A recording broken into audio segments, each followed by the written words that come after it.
Hello aspirants and welcome again to Legacy IAS Academy. In this video, we will be discussing about the fact that China has reached $1 trillion of trade surplus, which of course is a very good thing. However, we will understand because of the exact same reason of this achievement, there are certain issues that the Chinese economy can face, and those issues are related to the situation in which China has reached this $1 trillion of trade surplus. So let's get started with this video and understand as to how China was able to do this, in what situation China actually did it, and what are the positive, of course, repercussions, but at the same time the negative repercussions in the Chinese economy.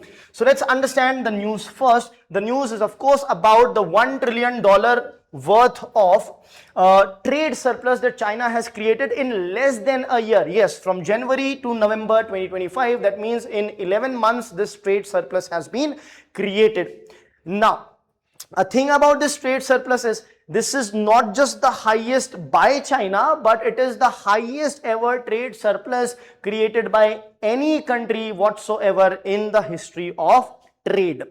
Having said that, now let's understand in what situation it was able to make this trade surplus. So the situation was also not good for China because there was weak global demand. Weak global demand means the demand in the world was not that high, it was weak. Does that mean there was no demand or negative demand? No, it's just that the increase in demand was not much, it was quite weak, not increasing much. So even though the demand is not there, still you are having such a big trade surplus. Second is the US tariff that were imposed on Chinese goods, the temporary trade war that happened between USA and China. All those things did happen. It did have an impact, even though it was temporary and it was taken back later, but it still did have an impact, which is clearly evident by the fact that there was a decline in Chinese exports to USA based on year basis. The third thing is the sluggish domestic demand. That means the growth is there in China, the production is there in China, the export is growing, the trade surplus is increasing, but the demand in China itself, that is the domestic demand of China, is quite sluggish. And that is exactly why this trade surplus or export related growth is not necessarily going to help the Chinese economy. So this is what the news is all about. Now we have understood how much surplus is there. Despite all these issues, the surplus have happened. Now let us try to understand that why this sluggish domestic demand going to create a big issue for China in the coming future. Now before we move ahead to our main topic, a small announcement with respect to the new batches that are going to start at Legacy IAS Academy, each batch having 40 or less than 40 students, in order to ensure that there is individual attention on each and every student. The new regular batches are starting from 15th December, 19th January and 16th March, whereas the weekend batch that is favored by the working professionals or college going aspirants will start from 27th December, 14th February and 18th of April. Now once you enroll with us, there are a lot of advantages. Some of them are listed over here. For example, comprehensive coverage of GS paper, one-on-one mentorship and doubt solving sessions with the teachers that you just saw. There will be regular interactions, daily mains answer writing practice, and of course test series for both prelims as well as mains. We have a 360-degree approach for covering current affairs, wherein the entire week's current affairs is taken or conducted through the live classes itself. So if you want to enroll with us, you can simply download the app, log on to the website, or reach out to the numbers that are given here. So now let's continue with our topic. Now, what are the reasons for this milestone? China is a production-based economy. China has an exceptionally well-oiled, efficient logistic and supply chain management system, because of which the logistics are efficient, which lowers the cost of the product as well. So that is one of the advantages. Second, they are pro-manufacturing economy. Now, they may at times disregard the environment, disregard the democracy, but production must go on is what their motto is. Then one very important aspect here is the weak renminbi supporting exports. That means weak renminbi. Renminbi is basically the Chinese currency. Now the Chinese currency has depreciated against other currencies. That means renminbi has depreciated, means it has become weak in front of other currencies. So when a currency becomes weak in front of other foreign currencies, your exports to other countries become cheap.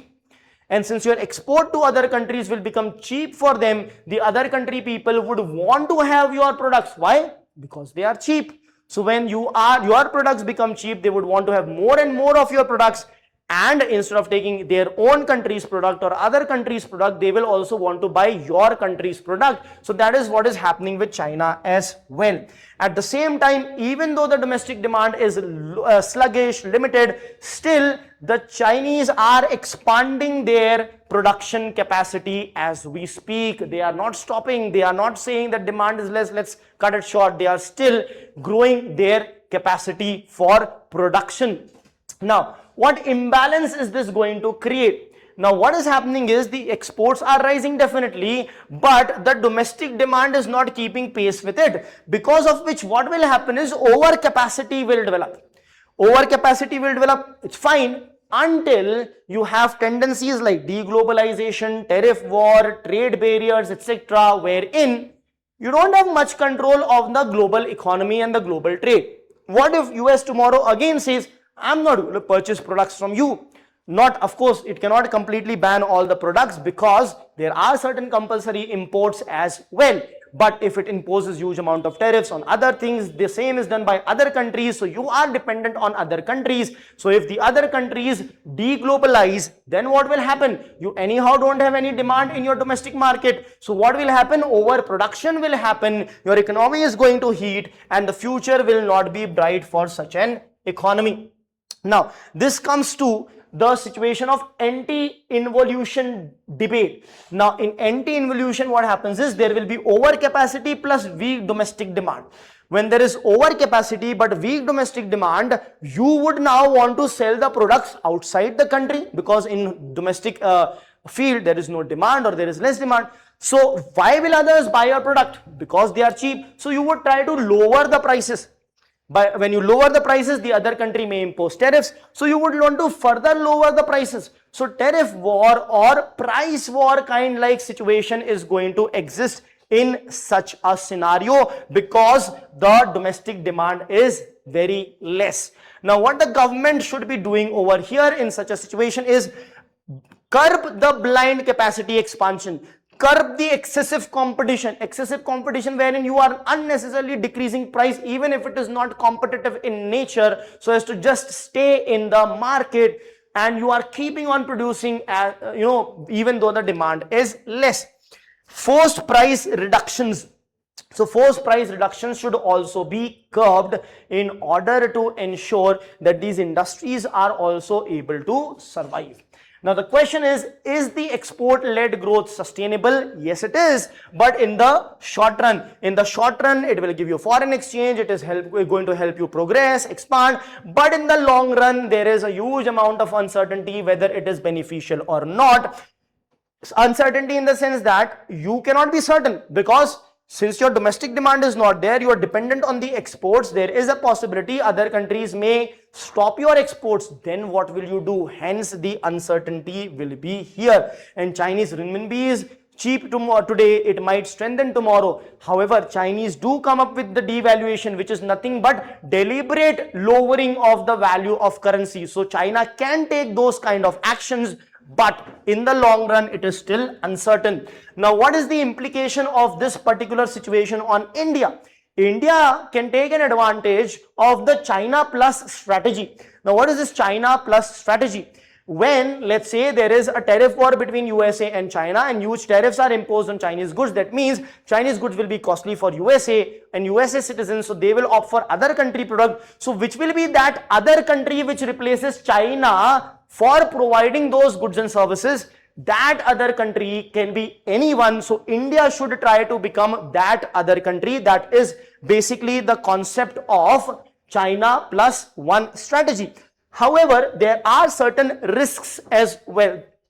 Risk is of the cheap Chinese imports flooding the Indian market only. China is expanding its capacity. When they expand its capacity, the state supported capacity building or export production is there, which is causing the goods to be cheaper, so that those goods may come into India itself, which will lead to dumping into India. However, we can counter that with the help of anti-dumping duties, countervailing duties, but that is one risk that we have. So what we should do is try to address this risk, at the same time attract investment in electronics, semiconductors, automotive and renewables, and try to become that China plus one country to replace China in whichever country possible, in whichever domain possible. Thank you.